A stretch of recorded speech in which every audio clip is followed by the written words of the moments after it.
Washington, D.C., December 17. Bradley Beal, III of the Washington Wizards, shoots the ball against the Cleveland Cavaliers on December 17, 2017 at Capitol One Arena in Washington, D.C.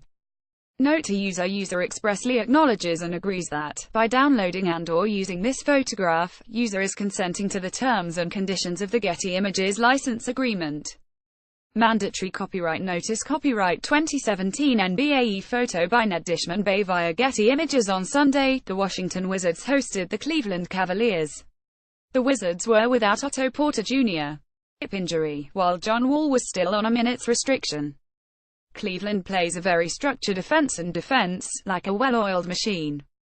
Whenever the Cavaliers are setting up their offense, they have 4 players all outside on the perimeter, right on the three-point line, and 1 player just inside the three-point line. Usually it's Jay Crowder who's on the right side inside. If Tristan Thompson is in, he's underneath the basket. Cleveland only has 1 player inside, waiting to grab the offensive rebound. They're playing an outside game on the offense. Even when LeBron James goes inside, there's at least 3 players covering the perimeter. On the defensive end, Cleveland has at least 4 players close to or inside the paint. On Sunday, they were wearing their white uniforms, so it looked like a sea of white crowding the paint.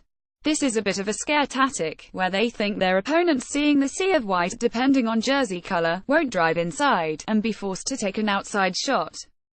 It almost looks like a human fortress on the inside, where they dare the opponent to penetrate. If the opponent doesn't go inside, they are playing Cleveland's game, and are taking outside shots. Cleveland doesn't want to foul at any cost early in the game, unless it's close in the final minutes. So when they're clustered on the inside, the Wizards should drive. By converging inside the paint on the defensive end, Cleveland has turned the game into a shootout. They would shoot outside shots, and then force their opponents on the other end to take outside shots.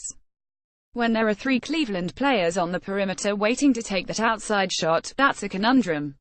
Of course, someone should stay on LeBron James at all times. But maybe the Wizards should develop Cleveland's tactic and crowd a paint, only leaving 2 defenders out on the perimeter. In short, Cleveland stays out on the perimeter on the offensive end, leaving 1 player inside. On the defensive end, they have at least 3 guys, and sometimes 4 crowding the paint.